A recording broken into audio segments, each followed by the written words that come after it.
Hi guys, it's Dom from eSports News UK here. Today I'm delighted to be joined with Martin, or aka Rekkles, sorry, from Fnatic. Do you know what? That's really bad of me as a journalist. When I first read your name years ago, I thought it was Rekkles. Is that a common thing? Yeah, almost everyone who first met me called me Rekkles instead.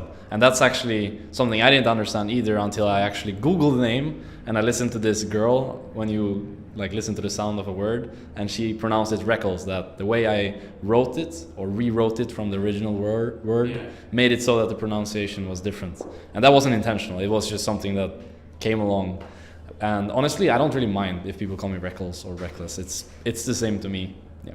Okay, cool. So, firstly, could you tell us a bit about what kind of skills or qualities people need, other than the sort of core gaming ability, to make it as a pro gamer?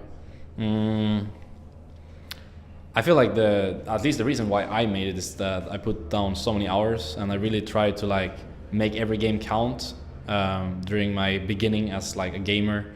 Many of my friends just took it as a casual things, and there would be games when they didn't care at all, and then there would be games where they just played for fun. But I've always had this competitive spirit coming from my youth with sports, that I couldn't just take it for fun. Even though I found it a lot of fun, it wasn't the main goal of me when I was playing the game.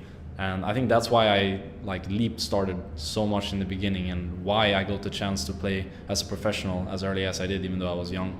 So I would say that's the main thing that people need to think of when they wanna go pro. That they can't have games when they're allowing themselves to go into a state of mind where they wouldn't otherwise be. And other people these days call it tilt, but for me it's still all about your goal of what you want to do with your time in the game. Yeah, sure. No, cool. And if you could give us sort of 3 bits of advice to players who want to become pros, is it just climbing the ladder, reaching those top rankings? Are there 3 bits of advice you could give us to help go? Because there's a lot of amateur players in the UK scene. Some have the talent. You've got Max Law in Giants now, and Alfari and Misfits coming into the LCS. So those British players are getting there. But do you have any more advice for them? Well, I think climbing the ladder shouldn't be a goal. It should just be something that happens with the other goals. As I mentioned before, playing the game a lot and putting 110% every game is obviously the first thing of ever becoming something. I would say the second thing is to be really open-minded. You can't obviously I would actually even say, as many others, that playing one champion or a few set of champions is the way to go, which kind of goes against being open-minded. But even when you're playing that champion, you can't tell yourself that you're doing the best you could possibly do. You need to always look outside of the box and always try to find new ways of playing the game. And I think that's how you grow the fastest, even though you might only be playing a few champions. As for the third thing, I would say something that always struck my mind, at least, is patience. It can also it can be used in your favor inside the game, because there's many moments where it's really tense. 4 people died in each team and it's 1-on-1, and if you don't have that patience, you're gonna lose the last duel, which you wouldn't have otherwise. But it can also go outside of the game, where it's gonna take you time to get somewhere. Even for myself, I played the game for almost 2 years and I was still gold-ish before I started climbing a lot. So I'm sure if I didn't have this patience, I would have given up earlier, or I would have allowed myself to not give 110% every game. No, that's good advice. And this is an interesting point you made in the Fnatic book that I've read recently about downtime. You said it's important to visit your family, talk to your family. You mentioned that on stream earlier as well. Why is it so important for players to have downtime? There's a lot of talk of burnout, and I interviewed Red Eye, the caster and host, last week, and he was talking about burnout is actually quite bad across the board, not just with players like yourselves, with some of the casters and things like that. How do you take that downtime, and why is it sort of important? I think the biggest reason as to why it's important that I realized over the years is that when I'm having fun playing the game, or when I wake up in the morning and I'm I really want to play League right now, in comparison to when I wake up in the morning and I'm kind of doing it because I have to do it rather than because I want to, it's actually having a huge impact on how I am and behave, both inside of the game and to my teammates and everything with it. And that goes to why I think downtime is really important, because downtime is pretty much the only thing that gives you perspective on how you're doing, how you are in life. Because after all, League of Legends is our lives. So for example, when I do meet up with my family and friends, they often give me these opinions that perhaps aren't like expertise level, you know, they're not challenger, they don't play the game, at least most of them don't, but they still can give me like just a very basic life advice that I can actually use to my favor in many situations that I face on a daily basis down in Berlin. So I think in the beginning of my career, I didn't value this at all. I just thought that if I play 16 hours every day for a whole year, I will be the best player, you know.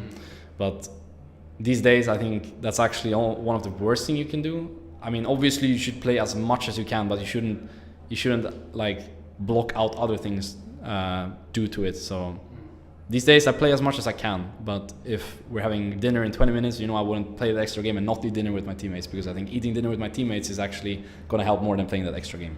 Yeah. You also made another good point in the book about if Fnatic had lost more at the start of last year, you may have been a stronger team towards the end of the year. What would you say to players, again, at the amateur level or coming up in the scene that might get a bit tilted on losses? You tell them to take that learning experience from it, maybe. Yeah, I think as you said yourself, like if we lost last year instead of going 18-0, we would have grown much more than we did. I think, for example, the finals against Origin, we went 3-2, was like the key point almost of us even getting to the semifinals at Worlds, because I think if we didn't have that series and we just clean sweep them 3-0, we would have been so overconfident going into Worlds that we wouldn't have been able to bounce back between week 1 and week 2. So I think losing is actually, in most cases, better than winning. Obviously, you know, if you lose every game in the LCS, that's never gonna get you onto the world stage. But like if you talk about scrims and solo queue, you shouldn't take a loss any worse than you take a win. It should be the same, or if anything, you should really think twice as to why you lost the game. At least on a personal level. Obviously, you can't influence what's going on in the game to every extent, but at least what you did in the game is something that you can consider. And if you're able to have that state of mind where you don't allow yourself to get frustrated about it, you can actually improve so much faster than the people around you. That's a really good point. So I've got some sort of questions here from some of our readers. There's a question from Lawrence from Kaz eSports, who says, how do you feel the infrastructure in League of Legends eSports can be improved perhaps for nurturing talent and discovering talent? I think before Challenger Series it was really bad, and if anything I would actually consider myself lucky, even though I knew that I put 110% every game for 2 years and I actually got somewhere with it.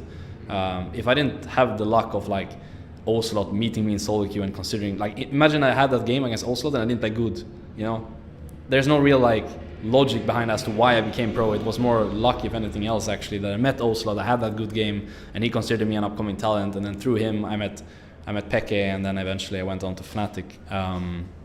But these days now with the Challenger Series, I actually think there's a really stable system behind the LCS, and if you are getting somewhere in the solo queue ladder, you will eventually also get somewhere in the Challenger Series, and that leads you into the LCS. So with that introduction that Riot made, I guess it was 2 years ago now, it's been much better, I would say, and I think pretty much every time there's a roster change, the teams consider these upcoming talents much more than they did before, at least. Cool. And we've got one here from Inex, the God, who said, how can someone become the best ADC in the UK scene? So maybe like yourself, but in the UK.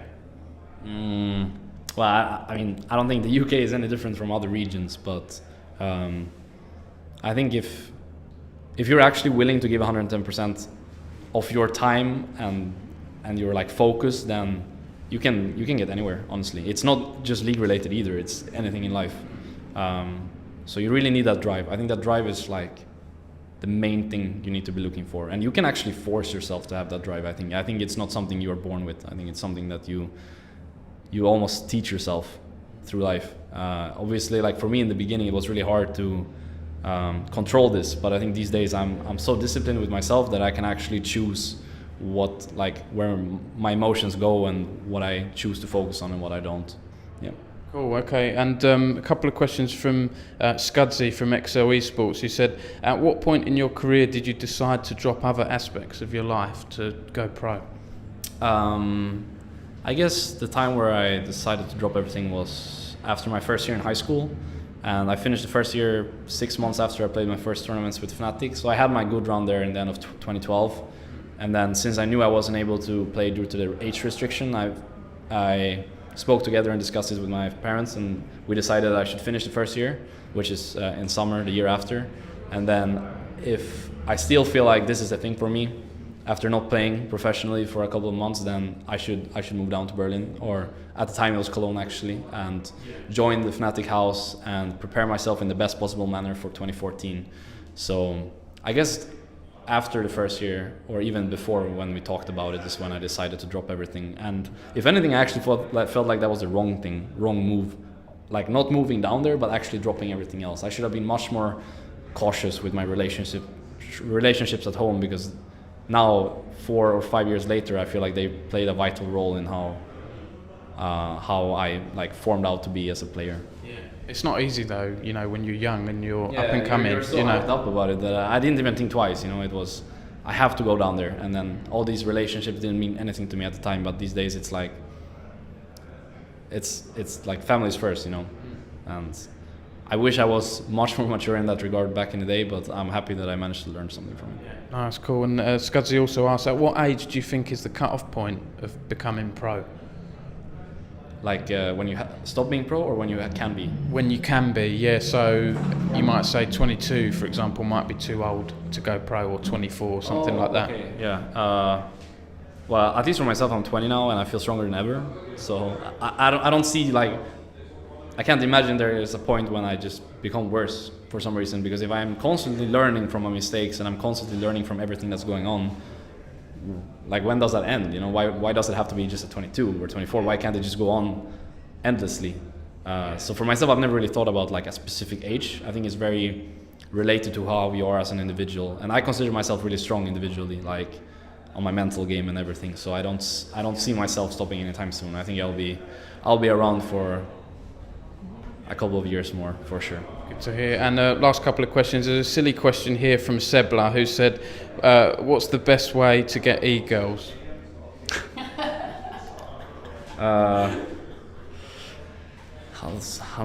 Okay. Well, good looks obviously helps. I think when you play in an industry like eSport, it's I wouldn't call it easy, but if you look good and there's many people that don't, then obviously, you know, like, you'll be the first one that is considered. But I don't think there's an easy way to get e-girls, and I don't even think e-girls are much different from girls. Like, when I'm home in Sweden, I don't treat the girls there differently than I would with people I meet in Berlin, for example. So I don't think there's a specific way, but I think, at least for myself, I know that I'm good looking. You know, I'm not stupid or anything. So I consider it much easier in the esports scene than I would at home, for example. Yeah. Sure. And last question then, what are your thoughts on Worlds this year? You know, SKT won it again. Do you think EU can come back and, you know, give them a challenge, the Korean teams? Well, I think the Korean teams are right now, as it looks at least, and even more now that I hear about Chinese players looking to go back to Korea, like Pawn and Deft, that it won't get any easier for the other regions. But as for EU ourselves, I feel like we've always been like up there, you know, we've always been a region to be considered below Korea, so I wouldn't expect the future to be anything different. And if anything, like, this year was really tough for us as a region. We still managed to get a team in top 4. So I think for the future, we'll have a strong, like, a lot of contenders for the second place of regions, I guess. Yeah. I hope so. I think you're being called back upstairs, so I was going to ask about the Fnatic Gear, but I'll just say quickly, you know, we're here at the launch of the new Fnatic Gear product, so I'll put a link in the description so you guys can check that out as well. And yeah, Martin, thanks very much for your time. Thank you very much. Thank you. Thank you. Cheers.